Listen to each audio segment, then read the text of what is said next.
Hello everyone, this is Shifali and you're watching my channel Mast Musafir. We are now back to Delhi Darshan. So we have all read about how Delhi has, there are multiple cities and multiple civilizations in Delhi. So I thought that let's start from the beginning. So this time to guide me, I chose this one. Rana Safi's Where Stones Speak. Historical trails in Mehrauli, the first city of Delhi. Let's get started. Let's get going.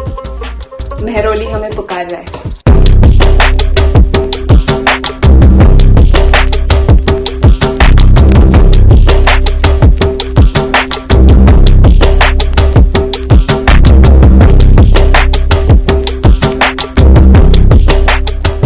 Alright, so finally we have managed to come to Qutub Minar and we are here finally in the Qutub complex. Where we are standing right now is basically the courtyard of Quwwatul Islam Mosque, and this mosque came before Qutub Minar. थोड़ा सा history में dive in करते हैं. One of the earliest cities to be recorded in history is that of Lal Kot and Kila Rai Pithora, and it's Lal Kot, it's not Lal Kila, okay? So all these Hindu Rajput rulers, Tomars and Chauhans, उन्होंने पहले दिल्ली में अपना शहर बसाया. But then came Muhammad of Ghor. And इनका नाम भी हमने सुना होगा, काफ़ी डिस्पोटिक से रूलर थे और उन्होंने पृथ्वीराज चौहान को हरा दिया. That's when Islamic culture started flowing into this Indian subcontinent and particularly the region of Delhi. If interested, then you can pause here to look at the chronology. So honestly जब एक reason दूसरे reason पे फतेह हासिल करता है तो वो पहले के सारे कल्चरल आइकन्स को डिस्ट्रॉय करके अपना सब कुछ एस्टैब्लिश करते हैं. सिमिलरली लाल कोट और किला राय पिथौरा में भी जो भी टेम्पल्स थे, some Jain some Hindu temples, उनको डिस्ट्रॉय करके एंड उनके थोड़े रेमिनेंट्स को लेके they established an Islamic mosque. In fact you won't believe me, this is one of the first mosques of Delhi. Right, आजकल दिल्ली में कितने इस्लामिक मॉन्यूमेंट्स है, बट शुरुआत यहाँ से हुई थी. तो मोहम्मद ऑफ घोर ने पृथ्वीराज चौहान को तो हरा दिया था, बट दिल्ली में उन्होंने अपना रीजन बनाया था उनके अपने स्लेव को, कुतुबुद्दीन ऐबक. एंड कुतुबुद्दीन ऐबक थे जिन्होंने दिल्ली सल्तनत या स्लेव डायनेस्टी की शुरुआत की थी. एंड एज आई सेड, उन्होंने सारे पहले कल्चरल आइकन्स को हटा के अपने रूल के नए कल्चरल आइकन्स बनाए और उन्होंने शुरुआत की थी कुव्वतुल इस्लाम मॉस्क से. सो अभी तो हम इसे कुव्वतुल इस्लाम मॉस्क कहते हैं, बट इसके बहुत सारे नाम रह चुके हैं. जुमा मस्जिद और जामा मस्जिद, अ कांग्रेगेशनल मॉस्क, या Quwwatul Islam is might of Islam. उसी तरह Quwwat al Islam is the dome of Islam. Dome that means the epitome of Islam और Islamic culture.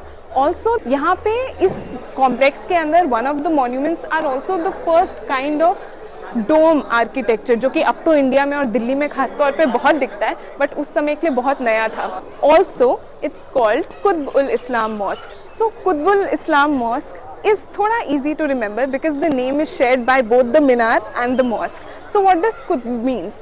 Qutb means the pole star, yeah, the guiding light or the guiding star. Now, having discussed the history of the mosque, let's go and explore the syncretic aspect of its architecture. Of course, Islam में iconography is not something that you do a lot. So at that time, all these interesting carvings, inscriptions, minute work was sort of covered with plaster. But of course, अब समय के साथ, time के साथ वो सब हट चुका है and the original beauty is out in the open. Let's have a closer look and try to find elements of Hindu or Jain culture in these pillars. These are temple bells that one can see hanging. Even if we come towards the base of the pillar, we see these small designs. This resembles like a mandap or a garbhagriha of a temple, and this resembles a shikhar of the temple. And you'll see that this is a kind of a pot or a kalash. Not only that, if we look further up, over there, so the stalactites there are made up of some murals and certain sculptures of Hindu deities, or as we have concept of Hindu apsaras, you'll always find in these ancient Hindu or Jain or even Buddhist monuments these apsaras or certain mythical deities hanging from the niches and the corners. So interestingly, we find a lot of intercultural and multicultural elements in this place. So this place is like a palimpsest. यहाँ अलग अलग time की अलग अलग history है, अलग अलग cultures ने अपना इन्फ्लुएंस और अपना छाप छोड़ा है। This is the area of Quwwatul Islam mosque, जिसमें हमें कुछ हिंदू इंस्क्रिप्शंस और हिंदू कार्विंग्स वाले पिलर्स दिखते हैं। फिर है कुतुब मीनार जो मॉस्क के बाद बना था। फिर मेरे पीछे है ये आयरन पिलर। इस पिलर की हिस्ट्री भी बाद में है। This was not originally made here, ये कहीं से लाया गया था। And then we have this place what you see behind me. It's a screen of some major huge arches, and this also was a later addition. Now Qutubuddin Aibak thought कि यहाँ पे already इतना mix and match of cultures और material हो चुका है, सो ही decided कि waste में जो किबलगाह होता है जहाँ पर देख के सब प्रेयर्स करते हैं in the Islamic culture, he said कि वहाँ पे I will make a screen of 5 major grand arches. That's what you see behind me. And what's different about this one is कि he said unlike other things in this place which are sort of a mishmash of cultures, this will be built from scratch from original material. But I think puritan tendencies कहीं ना कहीं मात खा ही जाती हैं, because as you'll come closer and you'll see, you will again find the confluence of different cultures here. Come on now. Now when you come closer and take a more precise look, again you'll see कि material ठीक है, ये stones जो है इस arches में जो stones लगाए गए ये ओरिजिनल मटेरियल है, ये किसी टेम्पल के रिमेन्स नहीं है. But again when you look at all of this relief work on the murals, on the stones, on the carvings, interestingly you will note कि यहाँ पे again दो cultures का mixture नजर आ रहा है. The Islamic inscriptions have been made vertically going straight up. However, you see certain designs यहाँ पे जो spiral है. These are some floral designs which are particularly special to Indian craftsmen and their kind and their approach of working. So another interesting bit about the arches, the central one opposite to the iron pillar was called the Mayo Arch. And why is that so? I'll tell you soon. So this particular central arch is called the Mayo Arch of Qutub Minar. So again a palimpsest. Arches were made by Kutubuddin Aibak. However, the central one was restored years later by British Viceroy Lord Mayo, and so it's named after him, the Mayo Arch. So Lord Mayo had restored the arch in the 19th century during the British rule. It seems we have covered quite a journey from the Hindu rule to the Sultanate to the British era. And now to our next stop. Alright, so finally we have come to another famous spot in this Qutub complex, which is the iron pillar behind me. This iron pillar is about 1600 years old, and it was built in the time of Chandragupta to Vikramaditya, and this was initially located in what we call the Udayagiri caves, and that's not here, that's in Vidisha, which is now called Madhya Pradesh. And this iron pillar was then sort of uprooted and relocated and brought and established over here in the times of the Delhi Sultanate or the slave dynasty.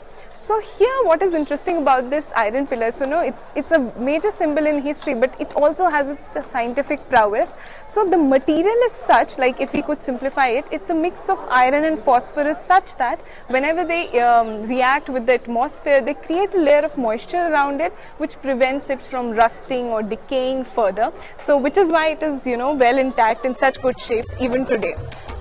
Alright, so some specifics about this iron pillar also. It's about 23 feet and 7 inches in total height. About 3 feet and 7 inches of this iron pillar is buried deep under the ground. So what we see is just the remaining half. Also what's interesting to notice, at the top there seems to be a dull platform, right? But it was not so always. First, it is said that there was either a chakra, the chakra symbol, or Garuda, which is known as the sacred vehicle of Lord Vishnu, Garuda, that was placed there. However, it was taken down on the orders of the Sultan. I don't know if you can see behind me, but there's a very minute sort of carving and inscription on the pillar.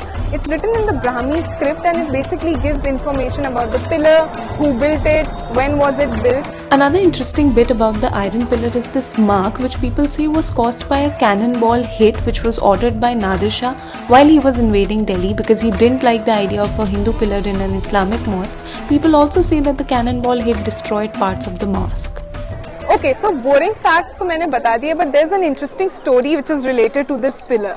So sultans के पहले यहाँ पृथ्वीराज का राज था, and उनके time का एक बहुत famous tell है, फोक टेल है, लेजेंड है, जो कि चांद बरदाई ने लिखा था. It was called Prithviraj Raso, और उसमें इस पिलर से रिलेटेड एक बहुत इंटरेस्टिंग सा टेल है. It is also called किल्ली ढीली कथा, हाँ किल्ली उस समय इस पिलर को बोलते थे, ढीली मतलब लूज। हाँ, लोग कहते हैं कि शायद दिल्ली का नाम भी इस ढिल्ली से ही पड़ा है, किल्ली ढीली कथा। तो ये कथा है क्या, ये कहानी है क्या?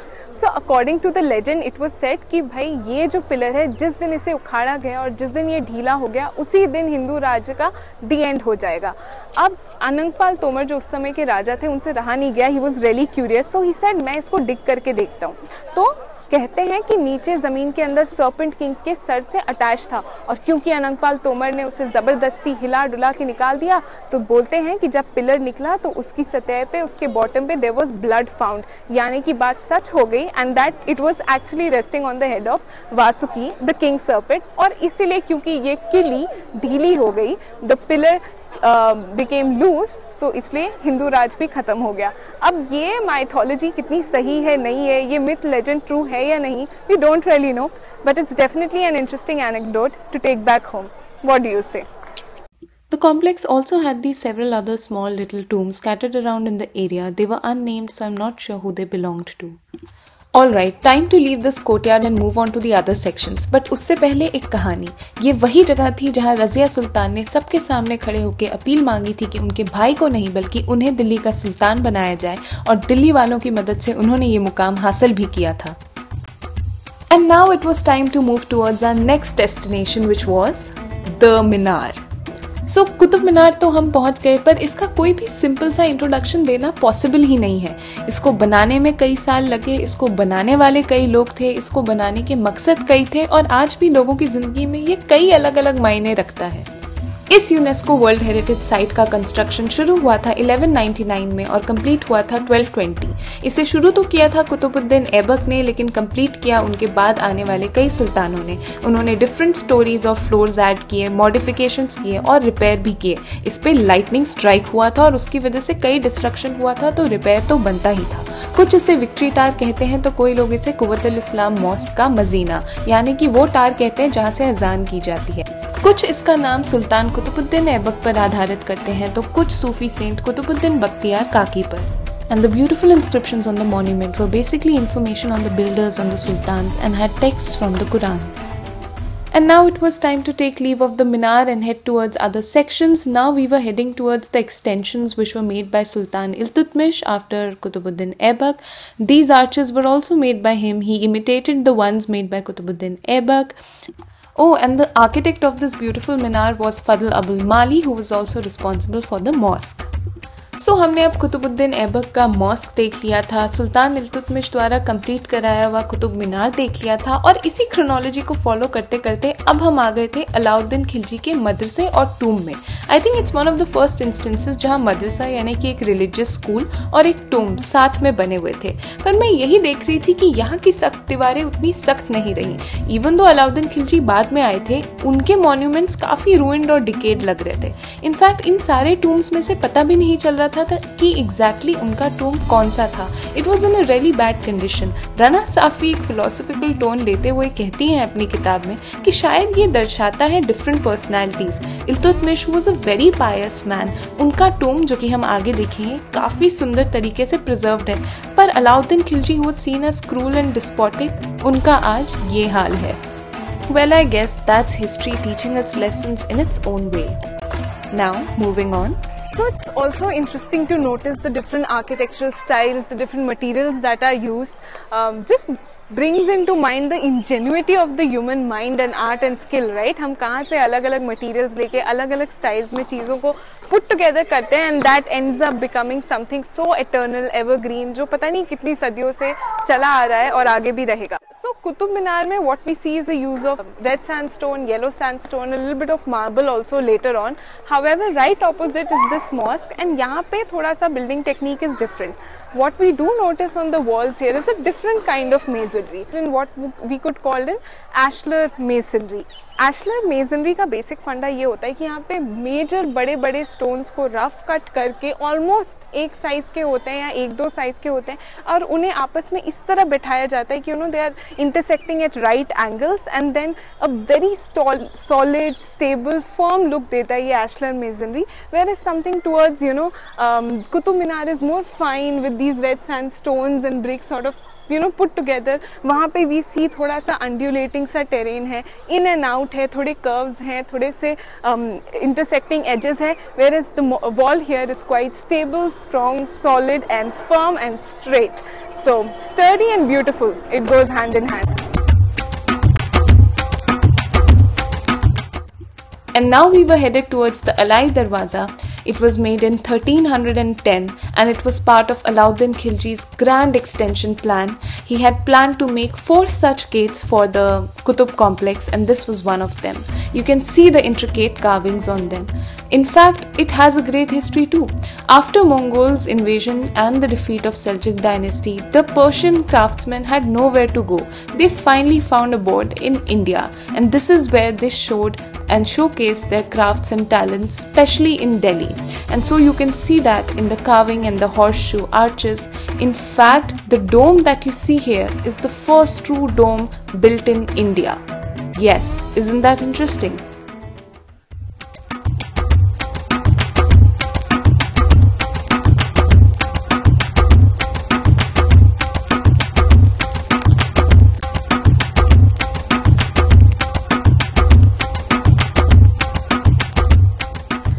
So we have reached the tomb of Imam Zameen, and one interesting thing about this place is that although it is called the tomb, he actually built it during his lifetime, and this was his residence. He used to live here, and he gave very strict instructions that once he has left the earth, once he has died, that his residence only should become his tomb. So that's an interesting factor.